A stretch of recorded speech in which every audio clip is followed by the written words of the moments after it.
Mga momshies dyan, sa mga wala pang fetal Doppler, kailangan na kailangan natin ito para hindi tayo mapraning, hindi tayo mag-worry sa heartbeat ni baby.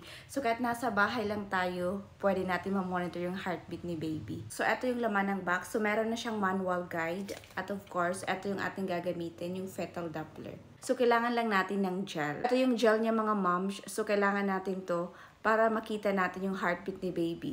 So, kailangan lang natin lagyan ng battery mga moms para gumana talaga siya. So, dito natin sa likod ilalagay. So, ayan, AA yung battery niya. I-press nyo lang dito.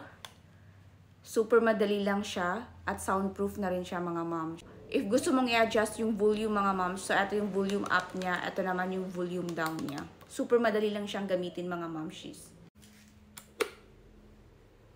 Lalagyan lang natin ng gel dito, tapos i-ano na natin sa tummy, hahanapin natin yung heartbeat ni baby, tapos makikita na natin yan. So kahit nasa bahay lang tayo mga moms, pwede natin ma-monitor yung heartbeat ni baby. Kaya kampante pa rin tayo, kaya kailangan natin bumili nitong fetal Doppler kasi very helpful talaga siya. Lalo na if wala pang kick si baby at gusto natin malaman if okay pa ba siya, if may heartbeat pa ba siya. So need na need natin itong fetal Doppler niya.